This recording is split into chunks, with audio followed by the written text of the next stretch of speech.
நான் தேவ பிள்ளைகளாகிய நானும் நீங்களும் பொருளாதாரம் சம்பந்தப்பட்ட காரியத்தில் போதும் என்கிற ஒரு திருப்தி நமக்கு இருக்கும்.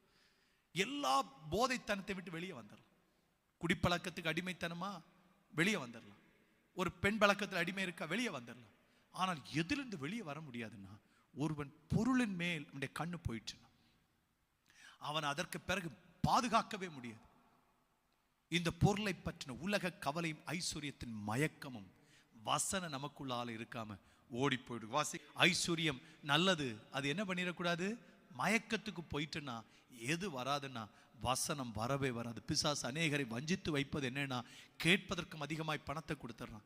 பணத்தை கொடுத்த உடனே அவங்க நினைக்கிறாங்க, நான் ரொம்ப அதிகமாய் சுத்தவானா இருக்கனால தான் எனக்கெல்லாம் இது இருக்கிறது என்று அதிலே மயங்கி போய் விடுகிறார்கள்.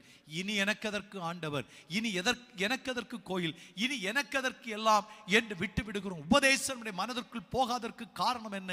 செல்வ செழிப்பு. பிள்ளைகளே, அளவானதை கர்த்தர் நமக்கு தருவாராக. எத்தனை பேர் ஆண்டவருக்கு ஸ்தோத்திரம் சொல்லுவீங்க?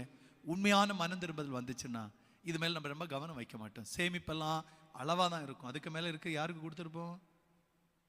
தூக்கி வீசி இருப்போம். 2 இருந்தா என்ன சொல்லணுமா? 2 சட்டை இருந்தா தேவைப்படுகிற ஒருத்தனை கர்த்தவங்க முன்னாடி அனுப்புனா ஒன்றை என்ன செஞ்சிருக்கணும்? தூக்கி கொடுக்கணும். அப்படி தூக்கி கொடுத்தா கூட எத்தனை வரும்?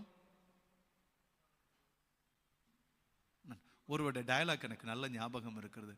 தசம பாகத்தை ஆண்டவருக்கு கொடுப்பார். ஏன் ஆண்டவருக்கு கொடுப்பார்னா, 10 இட்டால் 100 கிட்டும். ஒரு பிசினஸ்லும் இத்தனை லாபம் இல்லை. அது உண்டு தெய்வத்தின் 10 கொடுക്കാം.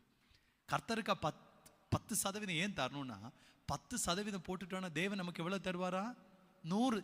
இந்த அளவுக்கு இன்வெஸ்ட்மெண்ட் உலகத்துல எங்கேயும் இருந்ததில்லை. நம்முடைய பிள்ளைகளுக்கு நான் போதித்திருக்கேன். சிலர் உற்சாகத்தில் வந்து சொல்லுங்க, 10 போட்டா கர்த்தர் இப்படி தர்றாருன்னா 20 போட்டா இனி எவ்வளவு தருவார் என்கிற தப்பான எண்ணத்துல ஒரு நாளும் காணிக்க கொடுக்க கூடாது.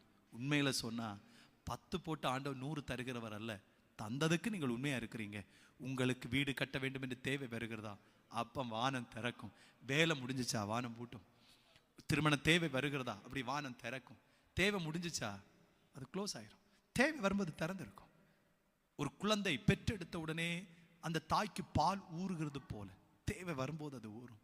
தேவை இல்லாதது அடைக்கப்பட்டுரும். ஏன்? கட்டுப்பாடு கர்த்தருடைய கரத்தில் இருக்கிறது. ஆனா உலகம் என்ன செய்யும்னா, தேவை இருக்குதோ இல்லையோ என்ன செஞ்சிருக்கும்? வைத்துக்கொள் என்று தரும். அது நம்மை ஹல்லேலூயா நம்மை தேவனை விட்டு தூரமா கொண்டு போய் பிள்ளைகளை தேவைகளுக்காக ஒரு நாளும் ஆண்டவருடைய சமூகத்தில் போய் நாம் கதற வேண்டாம். தேவனிடத்தில் தேட வேண்டிய ஒண்ணே ஒன்று, நீர் என்னோடு கூட இருக்கிறீங்களா? அது போதும். ஹல்லேலூயா.